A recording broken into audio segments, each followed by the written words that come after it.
say quickly, We're John, going if the live. screen goes... Hi guys, we're live on episode 13 of the Filmmakers Guide to the Galaxy, and we have here John Higgins, or Biggles, as he's also known as, Gaffer extraordinaire. Welcome, John.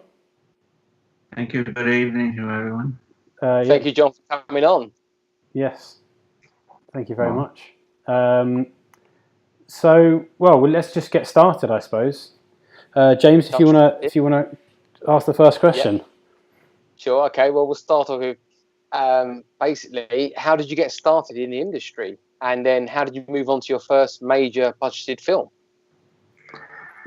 I had a career before entering the film business. I came to the UK in 1973, and I eventually ended up working for Shell as an engineer in the North Sea. And I had time off, and I saw an ad in the paper, technicians wanted for film studio, and that was the change. I didn't know anything about filmmaking before that. And that company was Samuelson's. They had a little studio in Cricklewood, and I started off there. Simple as that. Amazing. Mm-hmm. What was the first film that you got to work on? Was it 1984, or did you do something before that? Yeah, as a gaffer, yes.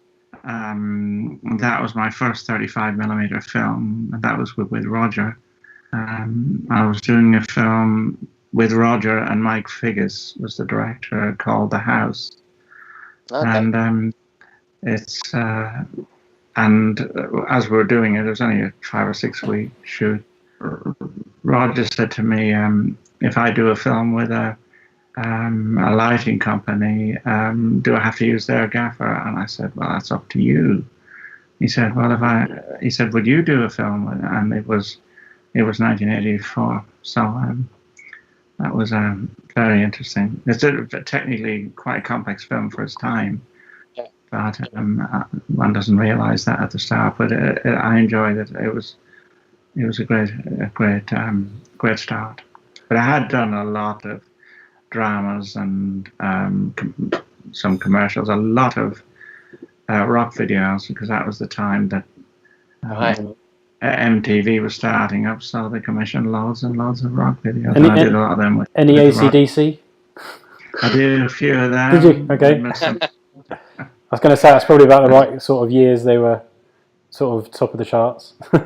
Yeah, big ones, weren't they? Yeah, I did 2 or 3 of their ones, yeah. But and Roger at the time wasn't that interested. I don't think he ever got an interest in commercials, but he liked doing music videos because you're dealing with people and talent rather than a yogurt. That's what he always said. How can you get excited about yogurt? I've done a few commercials since, and I have to agree with him. Yeah, you've got the client there, yeah. Indeed. So do you think that, so because you had all that experience, it didn't feel too daunting then on that first feature? You was pretty much prepared for it, you felt?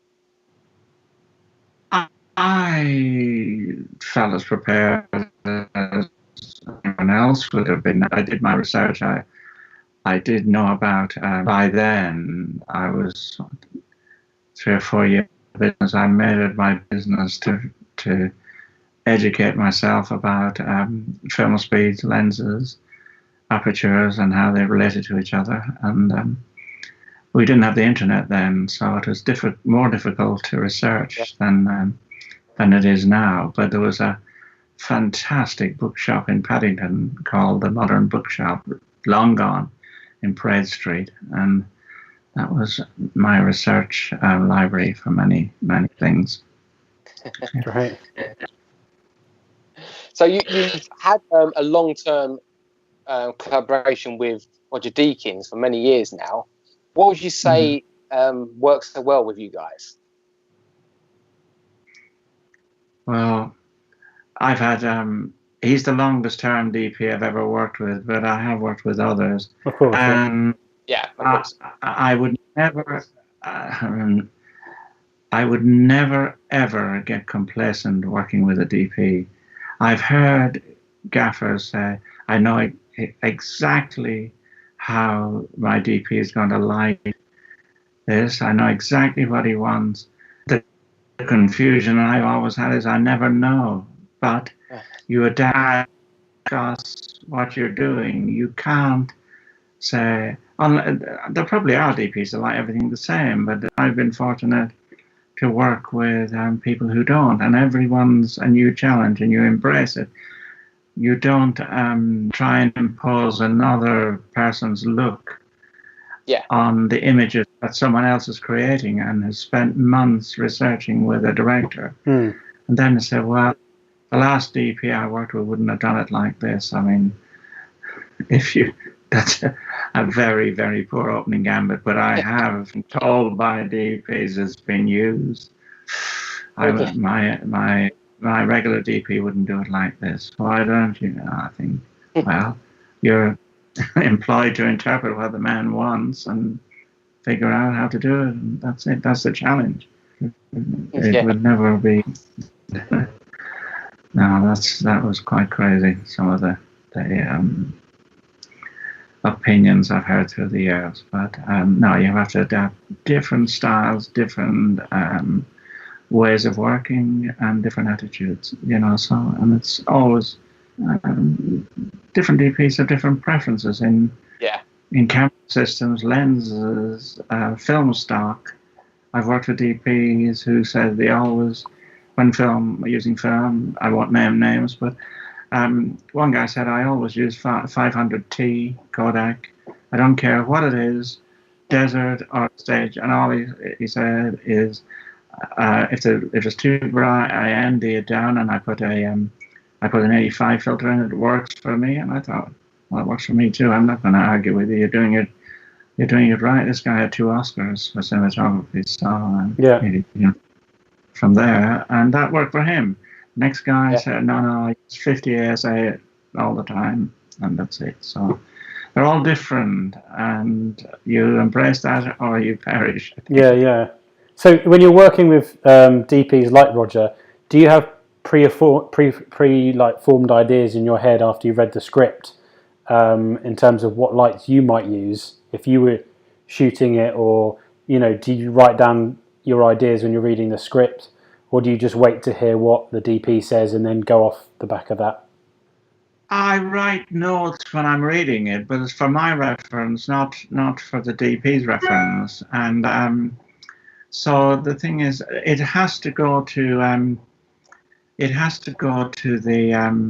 the meeting with the DP, and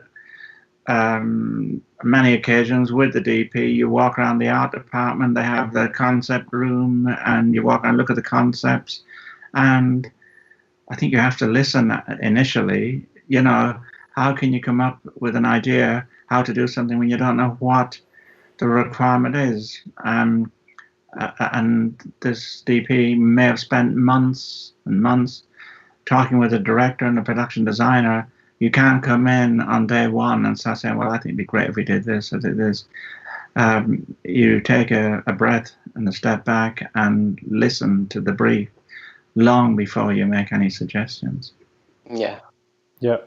So you basically riff off what the DP's saying rather than giving ideas straight away. You just sort of say, so if the DP said, I want like large soft light, and then asks you for options on the light itself.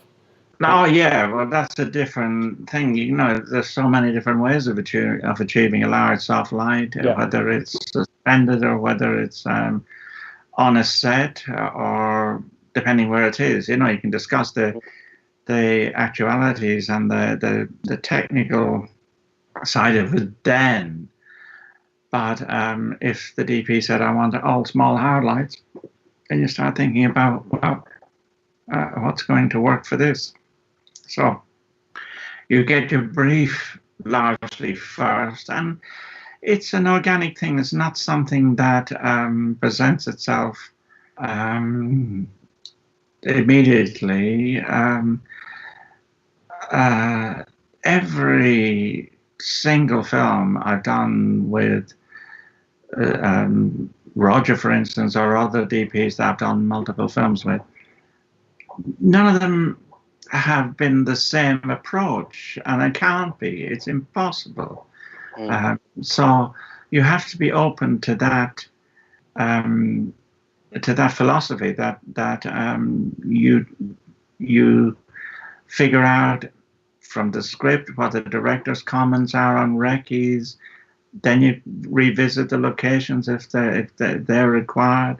If that's well, it usually is required many times. But so you do all that, and there's no. If there was a formula or a formulaic method of doing what we do, well, it would be very simple, and that's never.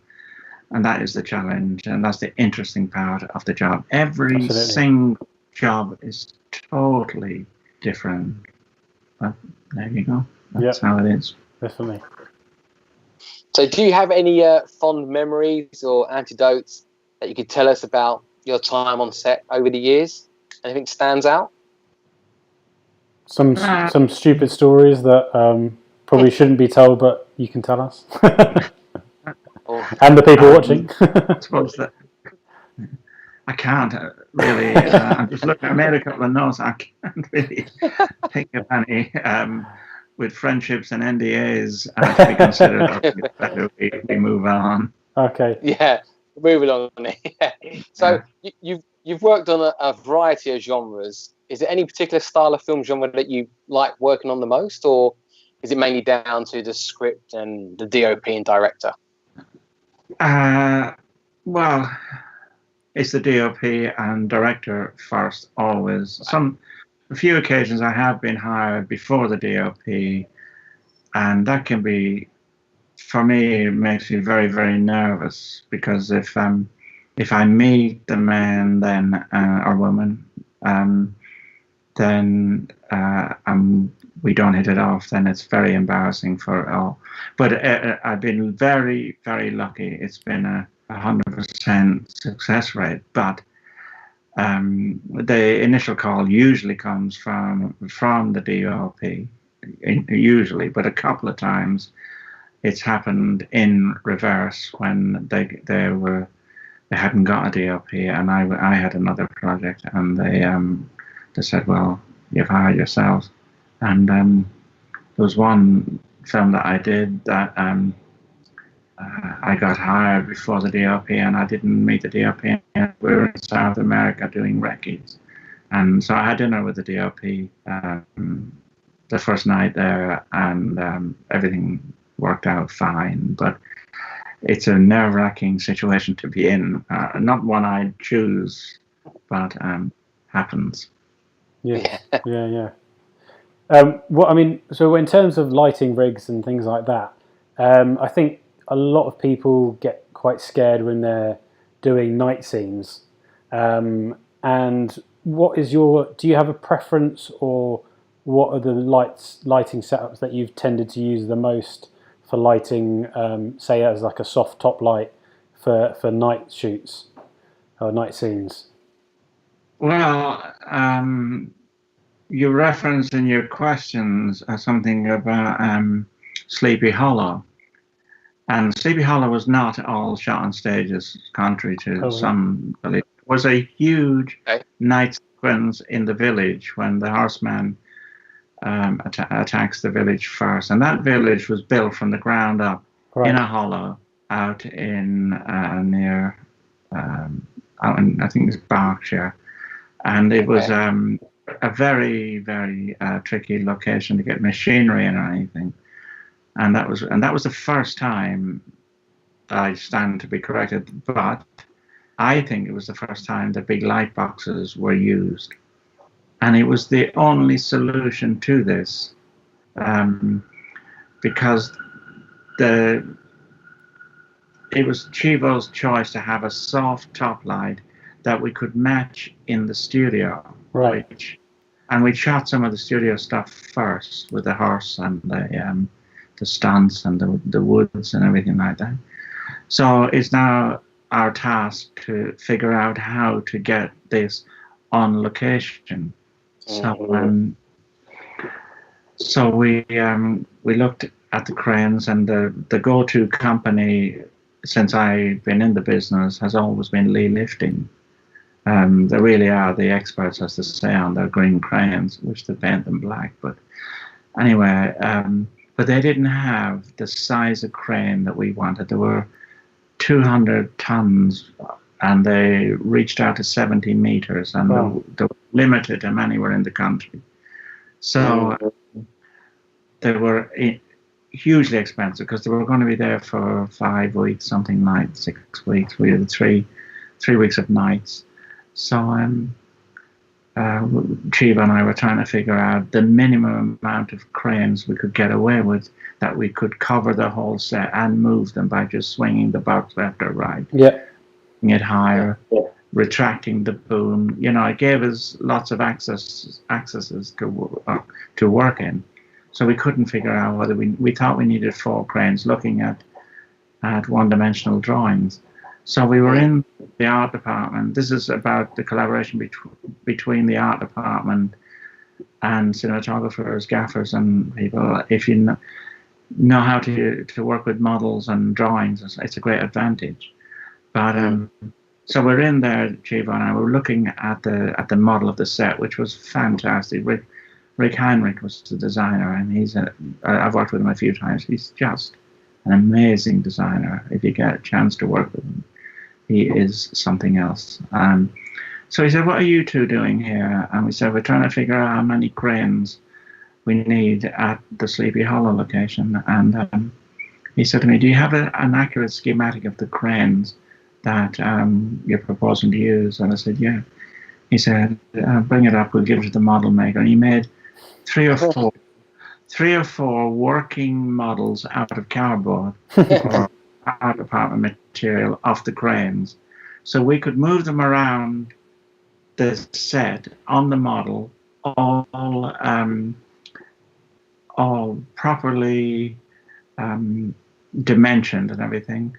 And so we figured out how many cranes we needed. It's saved a lot of money, but it's great to have cooperation with someone like Rick Heinrich. His department. So your friend is always in the art department somewhere. So what did you end up having on the end of the cranes in the end to create that softbox look? White boxes. The prototype. We didn't have a dimming capability. We had a switching capability. We put, if I remember, 9-light maxis in there, which next time we did them, we changed them to other things. We use them with Chivo again on Children of Men.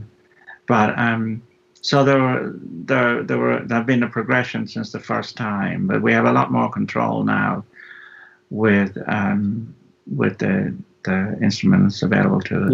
Yeah. Were you gelling? They were tungsten, I take it. So were you gelling all those to a cooler colour for the night time, or? We only gelled them to like quarter blue. Some cinematographers like a very blue night light effect. I've done a couple of movies of the week, and it seems to be the standard for movies of the week to have to denote night as being very blue. But Chivo and other DPs I worked with don't go for that look. Some people put HMIs up.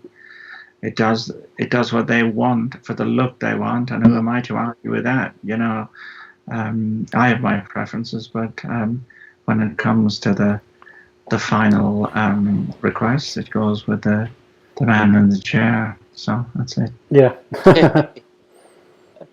So for general close-ups and mid-shots on actors, do you prefer a certain lighting setup, or lights that you find work well for those kind of shots?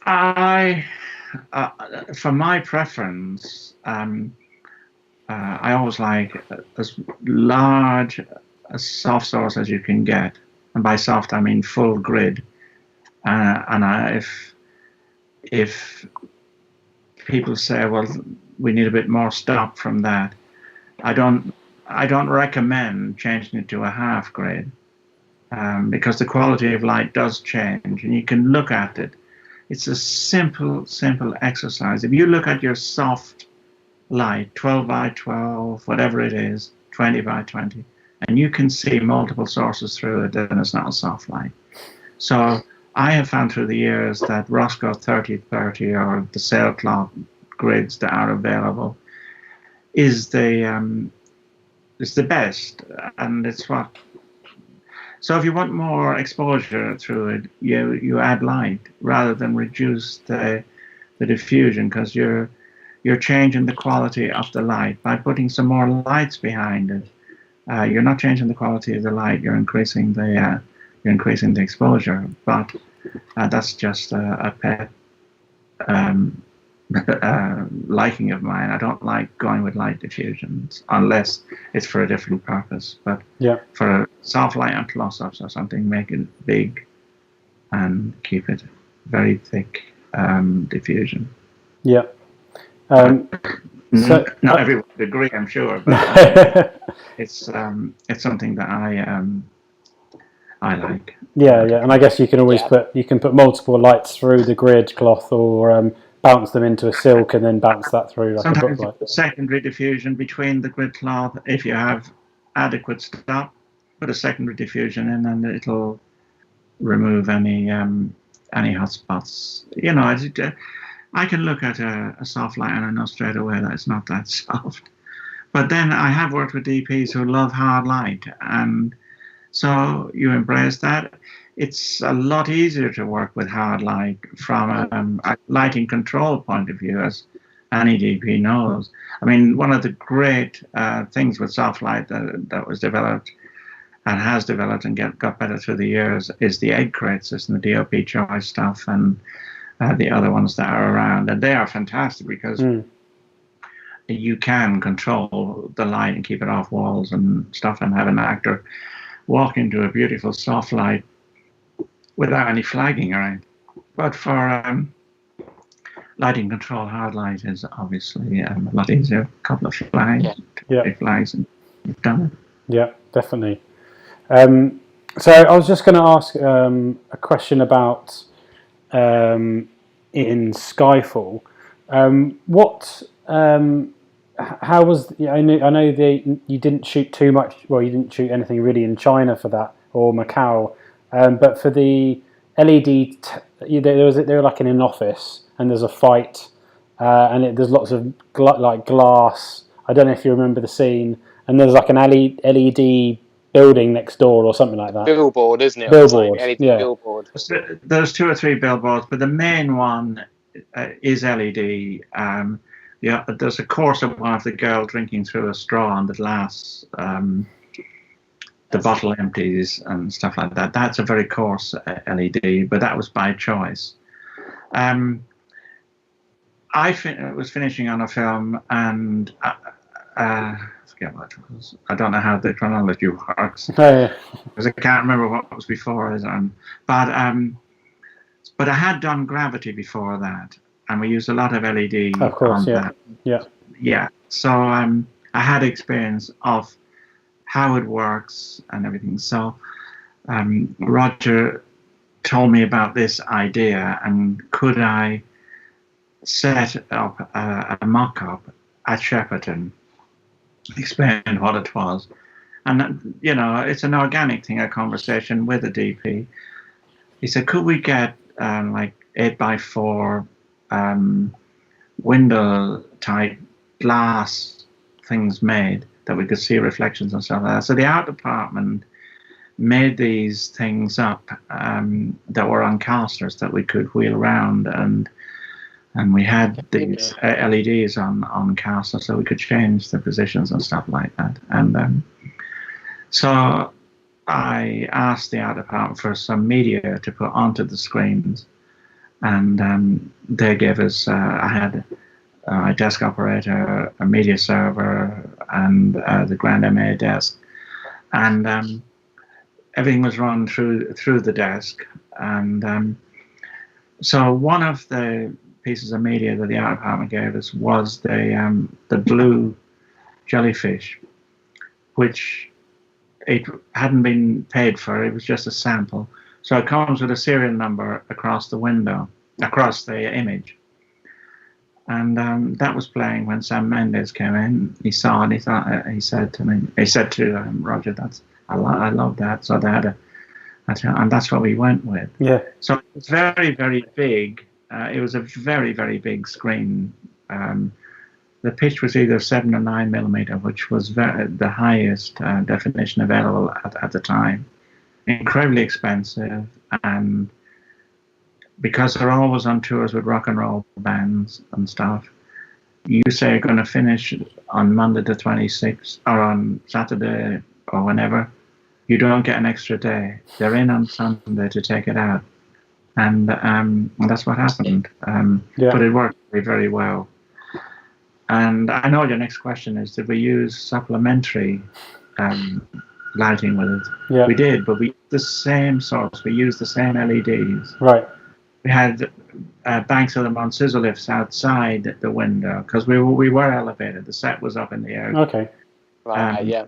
So when they were off camera, the big wide ones, we couldn't use them very much, but off camera we could bring the scissor lifts up with them on them. And we had smaller ones again that we used inside the set, but all running the same media. So everything was in sync. Right. And, yeah. So because I would imagine, obviously, if you've got, you'd only get reflections at certain angles, or things like that. So, and obviously, you want to get light maybe on a certain angle of the face if they turn around or whatever, rather than having to always work to that tower. Lifts, outside, because if we're looking, it's hard to remember every setup, but we did supplement them with exactly the same LEDs, same pitch, same media, and we just moved it to suit. But for the big wide shots, what you see is what you get. It's that big screen. It's some other stuff, and then we used pixel LEDs or something they were called, long narrow things with big chunky LEDs, which were probably 10 mil across. So it gave a very coarse image, but it's the girl drinking from the straw. That was this different media fed into a coarser LED system. But that's a long time ago. It's 10 years or more. Yeah. Things have moved on a lot in the LED world since. Yes, absolutely. Well, we have a question here, actually. Someone says, have you been enjoying the process of what technology has been allowing you to do today compared to what you had available 10 years ago? Well, it's the joy of progress, of course. As it moves on, you can be more creative. I remember the first dimming system that I used on a large scale. There was 3 people on the set could use it. There was myself, the DP, and there was a French technician. And what it was 2 48-channel Strand MX desks, which gave us a grand total of 96 channels, which some moving lights require more than that now. So it's the way the thing moves that you embrace it, and you can get so many better effects and everything, but you must embrace what is there. I've heard years ago people say, "Oh, what was wrong with Brutes? There was great films made with Brutes." Yeah, there were, but the environmental impact of a Brute on a set, just one, that asbestos is spewing out the top and everything else, and then on a big set that have 40 of those things with chimneys blasting out the crap from the carbon arc. Yeah. But no, it's fantastic. There's new equipment coming out all the time. One thing to bear in mind about it all is that it's new, it's very expensive, and people say to me, "Well, this is fantastic. Why don't we use all LED equipment on sets?" And for a big fire on 1917 and stuff like that, you could have done it with LEDs. but there is the trade-off that the capital expenditure for a rental company is phenomenal to buy this stuff. And producers will still want deals that suit their ends, which they have their job to do as well. So until the twain meet, the thing is they're always going to have carbon-hungry light sources until the balance between available LEDs and that they don't have to use energy-heavy tungsten equipment. That is the trade-off. How do you reconcile the two things? And at the moment, it's very, very difficult. Yeah, definitely. I mean, you mentioned the lighting rig in 1917. So, I mean, wasn't it like that? You rented all the Maxi Brutes in the entire country or something for that? It was something pretty crazy. Yeah, it was. When Roger showed me his drawing that he'd been working on, I had a count up, and I said, "Now the first place I go is reconcile this with what's available in the country." So we went to the company who were supplying the film, which is playing with MBS because it was in one of their studios, and they gave us a number that they had. So we go back, and Roger rearranges his plans, and we say, right, this is in end of January, early February. We're not shooting it until June. So we locked off every lamp they had of a Maxi Brute genre, and mostly 24Ks, but 12s and 9s, 6s, everything. So the lot. So they locked them off for us, and but then when we did the prototype and started, we realized that we needed more, and we had to go back to them and explain to production why, and they sourced them for us. So it's something that worked out, but it was a very organic thing moving through that. The initial plan worked, and I saw in one of your questions that you asked if it was like Skyfall, the burning house. It was, but the exact same thought process, but on a much larger scale. Yeah. Do you think you mentioned LEDs and stuff? Do you think you could have done it with LEDs? Like hundreds of sky panels, or this, or the rock and roll lights or things like that. I think you could with sky panels, but there is a thing called brute force. Oh, brute force, yeah. But there wasn't that many probably in the world at the time. There may be there now. And we could have run it off at one small generator. That's the trade-off, the energy requirements for the brute forces. Yeah. And we could change the color limitlessly, but you have to work with the tools at your disposal there. They were not available in the numbers or anything approaching the numbers. And then it's not something that you'd wish to mix, because it's a lot bigger programming nightmare if you've got half brute forces and half dinos. The programming ramifications of that is just impractical, So it was all or nothing of each one, and there was no contest.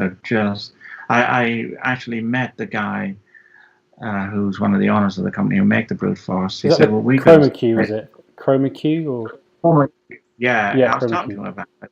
He said, "We could supply them." I said, "But who's going to buy them? For one project like that, you couldn't say to MBS, you're going to have to buy them, because they couldn't. It wouldn't be capital expenditure. It wouldn't make sense, So you have to be sensitive to that and to the producers' problems, and I had lots of calls from people about the environmental impact of the film, which in comparison to another big feature film was a lot less. It won an award for it, but it would have won more awards for environment had the hardware been available to do it. But you have to use what's there, and that's what was there at the time. Yeah. Go on, James. Yeah. I was going to say, as a question, still talking about that 1917 and the nighttime fighting. Someone's asked, could you go into a bit more detail about how you did that? I guess for people that don't know what you guys are explaining with the lights to cause the flame look. We always knew how it was going to work. Visual effects were always going to put the church in after. So we knew our brief from the first discussion. So what you realize through the years, the more channels you control, the more effective your fire effect is. So we knew from the start that we would need to control every bulb individually. So with that, we had the ability, which we didn't use, but we had the ability to feed a pixel map in there and do it. But Roger worked out a pattern that Stephen Matthew, who was programming it, could program pretty quickly. He did all his presets in advance. He had patterns worked out. Everything. So we could taper it towards the edge. We could have it hotter in the middle. We could have it flickering more at the edges and more solid in the middle. Yeah. But in order to do that, which it wasn't our first time to use something like that, we knew we needed to control every bulb. So every single bulb on that rig was back to the computer. Were you gelling any of them, or was you just relying on the dimming to warm it up? We never gelled anything. Physically, it would have been practically impossible. Yeah. Cost-wise, I dread to think it would have been acres of gel. It wouldn't be feeded. Yeah. But we knew our brief very early on. It wasn't unknown technology to us. And the thing about using tungsten as opposed to other methods is that as you dim them, it get warmer and warmer. So you could control the color temperature from the center of the fire towards the edge. You could run the different layers at different frequencies. If wanted, you could put a pixel mapped image into that. So it's got a lot going for it, and it's very, very simple in that it's a tungsten lamp that has known parameters, and there's no other issues with it. The only thing is it's power hungry, and we did have backup power there, which you'd have to have because you lose one generator. Yeah, you're losing a quarter of your light, and through the years, that's one of the nightmares of night work is that you have to have backup in your generators. If you you may be all right, but I would always point out to producers that, all right, a generator is going to cost you £1,000 for the night or whatever it costs. I don't know what they cost, but if you lose the night because 2 generators fail, then that's a lot more money. So they usually Yeah. So in terms of the lighting for 1970, and I know it was obviously supposed to look like one continuous day or two, but for the nighttime scene, was it mainly that building of light that you created? Was that the main source, or did you have any top soft moonlight or other things like that? No, the only other light source of any consequence in that was the flares. So, right. Yeah. Which I think you did. Yeah. You did up. The special effects guys did up cables, didn't they? So they could time it.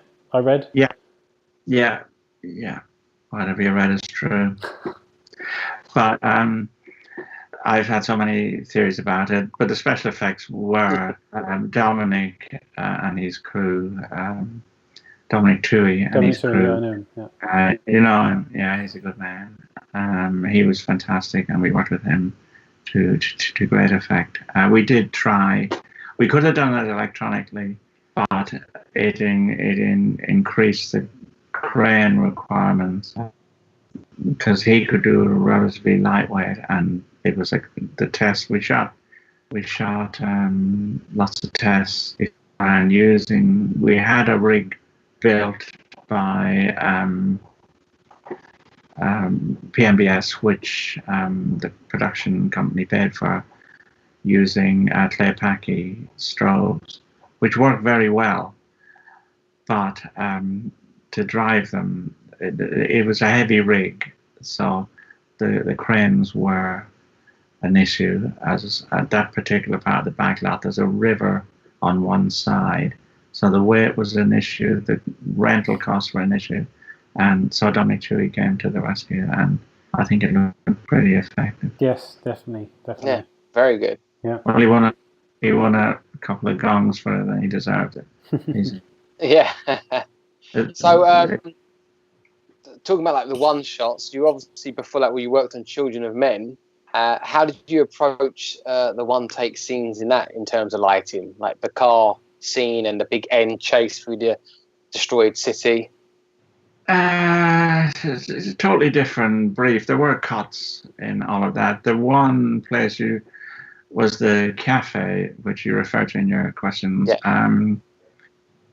Well, that was shot on 2 different days. The interior stuff where he goes in and buys the coffee, and it's full of people. There's crowd there, so you couldn't rig that with explosives. No. And get them out, it was impossible. So, I'm sure it's been so long ago I can talk about it. There is a stitch there. As Clive goes back to the door with his coffee, with all the people there, there's a wipe, which is I looked at it and I found it hard to see it. And then we're outside, and he walks along on a different day. It's both on Saturdays because it's in Fleet Street. And he sits down on the thing, pours his whiskey, bang, it goes. So that is 2 different days. But a lot of planning as well has to be, you know. Yeah. Everyone has to be on board with the idea of how you're doing it and work to that. We you know, everyone's a different challenge, but it's your job to find the answer to it, to the satisfaction of all concerned. And it's not just the DP and yourself and a couple of other people. Just the visual effects department have a huge input to it. The director wants it a special way. So all the requirements have to gel. If that doesn't happen, yeah, you're gonna definitely. So someone's going to be in trouble. I know you mentioned LEDs earlier, and you mentioned gravity. I think that was like one of the first major films that was using LEDs in an intuitive and ingenious way, really, because weren't they rotating the actors, and then they had the screens playing the space sequences on the screens themselves. Can you just talk to us a bit about how they use that techniques and how you managed to, you know, run that show? To give you a bit of background to it, Chivo, I've done 3 films with him, and his preparation is faultless. And he'd been working with the animators for weeks and weeks and weeks.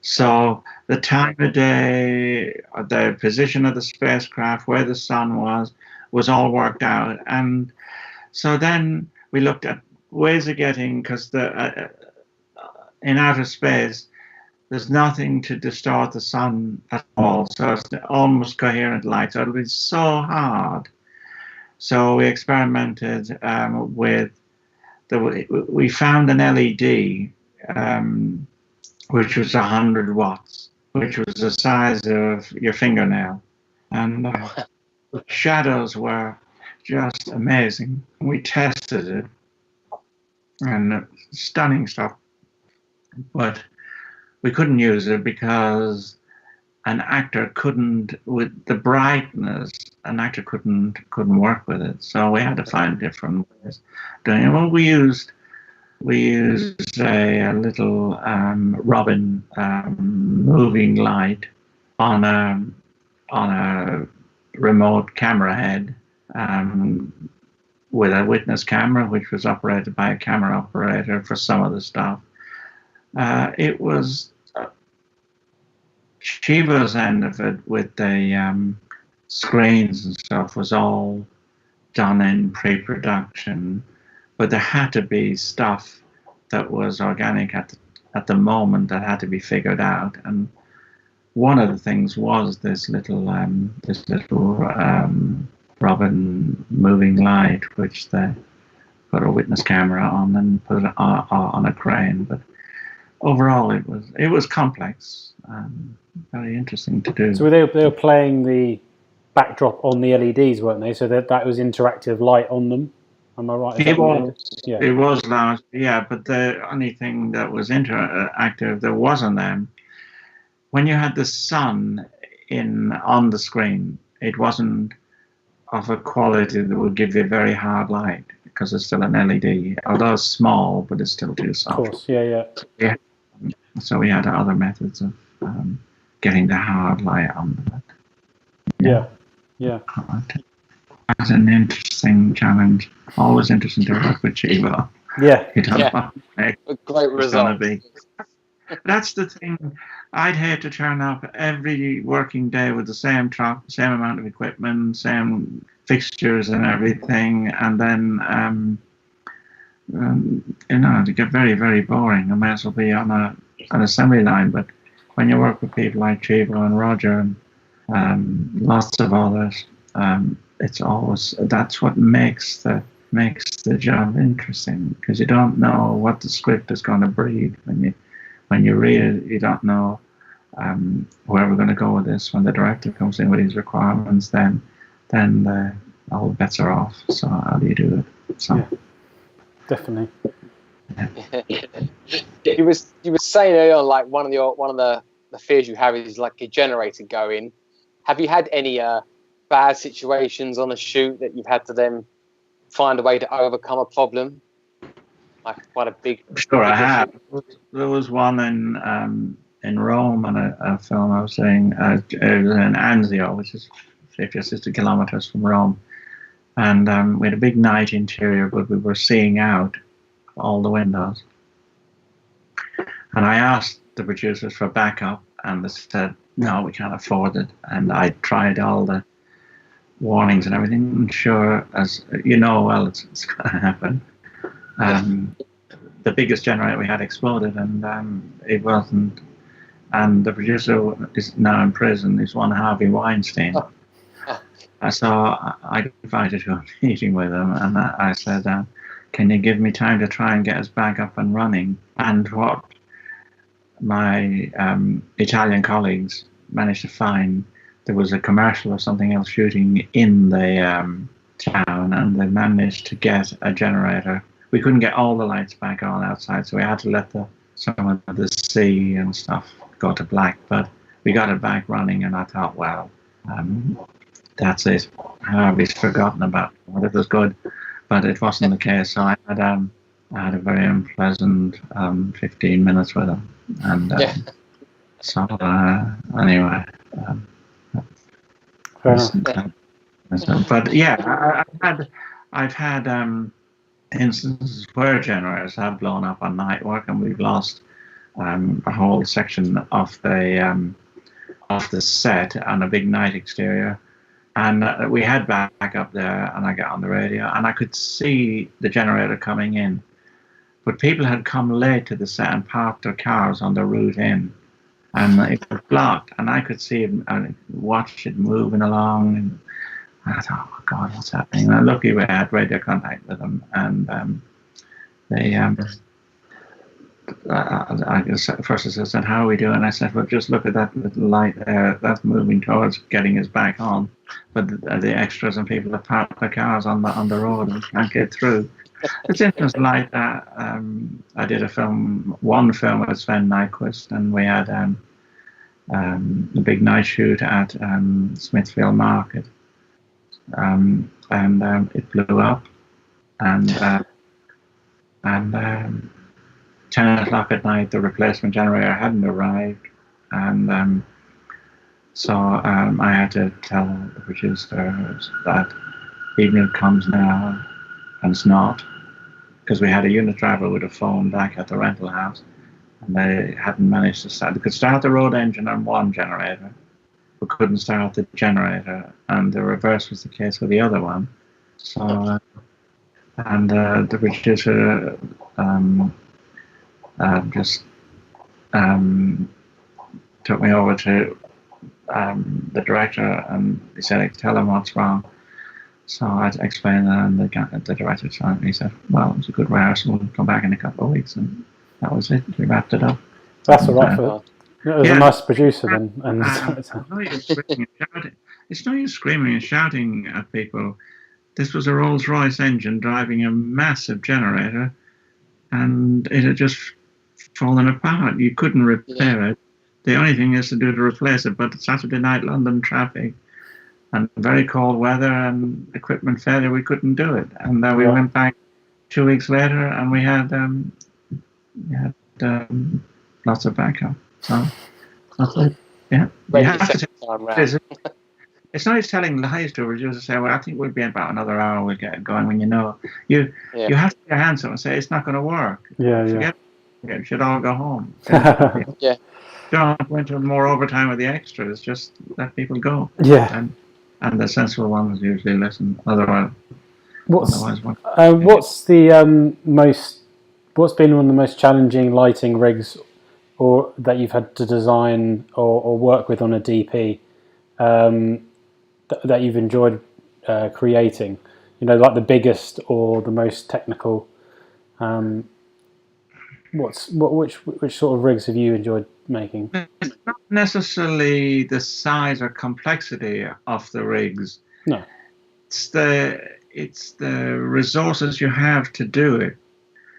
And working in third world countries at times where they don't have the range of equipment we're used to here. And many years ago, I did a film in Thailand with Roger, and we needed 35 10Ks along the street.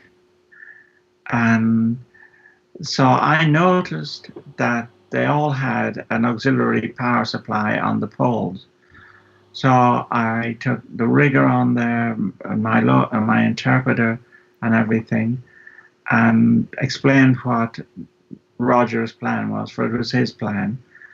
And I said, what is the potential power of the auxiliary supply on each of these poles? And they told me. So I said, if I get you plugs out from the UK and we'll bring them out with the lamps, would it be possible to change them? And I said, yeah, we think so. So we brought 40 63 amp sockets out from the UK. The Thai electricity authorities changed them. We plugged the lamps in, and they worked for 4 nights without a problem. But it wasn't without a lot of worry. But it's adapting to the situation that you're in. If you have the likes of Warner Brothers stores or NBS stores or Panelux or someone like that, if you've got access to their stores and all the equipment you need there, then all you need is the time and the people to do it. But it's where you have to adapt to hostile stuff like that thing in Thailand. We've had similar things in Africa where we had to put lights up in trees because we couldn't get towers, we couldn't get scissor lifts and so on. And you find a way of doing it. It's adapting to what's available to you. It's never daunts me the size of a rig or anything like that. If I get the resources from production, then I'll get the people to do it. You know, that the talent is all here around us in this country and in other places. But it's when you're in a challenging environment like a third world country, Southeast Asia, Africa, somewhere like that, then that's the test of your ingenuity. Well, I now have to ask, what was the scene, or what were you having to light with all those 10Ks?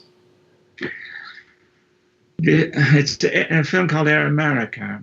It's a street. There's a few scenes take place in it. There's a senator and traveling along the street. And so I haven't seen the film for years and years, but it was quite a long street, and shot on film, and but we needed the firepower, and it worked, you know. But if you watch the film again, there's I can't remember the actor's name. He plays a senator, and he travels along the street, and there were some interesting things. But we had 3 weeks to rig it and test it and go back and check it again and stuff like that. Which and some of the cranes and stuff we've had in different countries, you wonder if it goes up, will it come down again? Oh yeah. That sort of stuff is the challenge. If you have all the resources of the British or American lighting rental houses at your fingertips, and you have access to Lee lifting and to all the other tools that are around, then the thing is just getting the permissions from production to go ahead with these things, and to get the people in to do it and stuff like that. But it's the ingenuity of other places that's more testing sometimes. Yeah. And I was just going to ask about technology, but I think we kind of covered it. But I mean, what are you enjoying using at the moment the most, out of all the sort of modern things that have come out in the last couple of years or so, such as sky panels and Astras and things like that? What bit of the tech or what lights are you enjoying to use now? Well, the thing that it's out longer than the sky panels and stuff. The thing to me that made a huge difference was the Grand MA desk. I can't drive one of them, but it's the most stable platform I've ever seen. It doesn't crash, or if it does, it's very, very rare. There's a few incredibly creative operators out there who can do it. And that, to me, is the industry standard now, it would appear. I learned about that on a film called Nine. There was a stage lighting designer came in from America, and he insisted on using the Grand MA. And I'd been struggling with a few other desks for a while, because and a few weeks before we started on this film, we had crashes on desks where they just went down without any warning. And as we progressed through this film, we had two. We had one for the set lighting and one for the theatrical lighting. And I thought, this is an amazing piece of kit.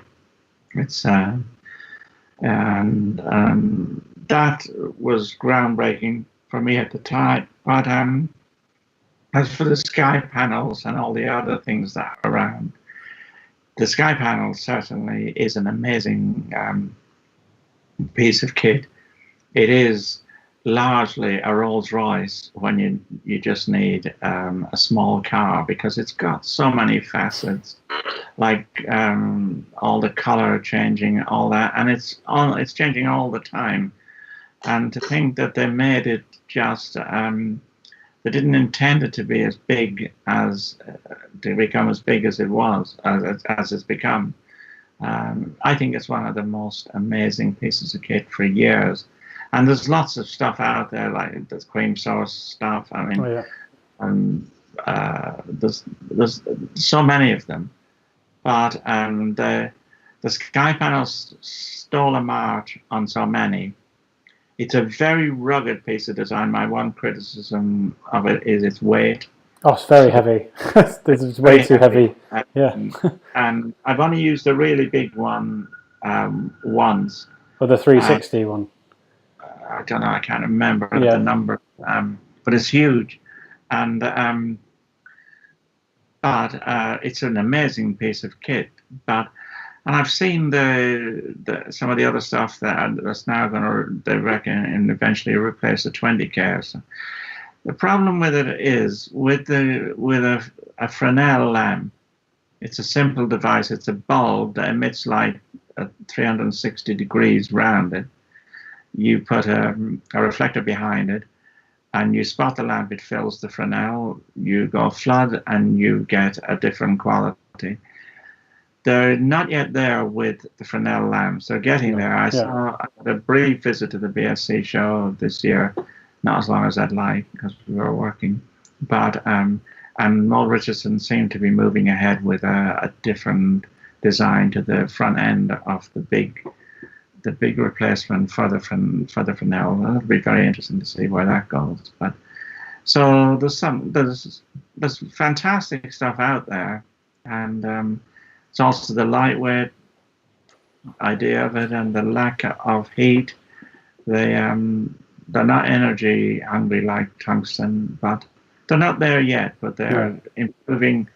That's why for a big company to invest massively in LEDs at the moment, it's not very attractive for them because the technology is moving at such a rate that whereas from the time I started in the business to 10 years ago, not a lot changed significantly. Those HMIs, of course, are progressing all the time, but then when the LEDs started, it's been a constant acceleration. Who knows where they're going with it? I mean, they've got like the cream source Space X, I think it's called, which is the new projectional sort of Fresnel style sort of hard light, I suppose, of LEDs. Just come out. Yeah. I haven't seen it, I'll be honest with you.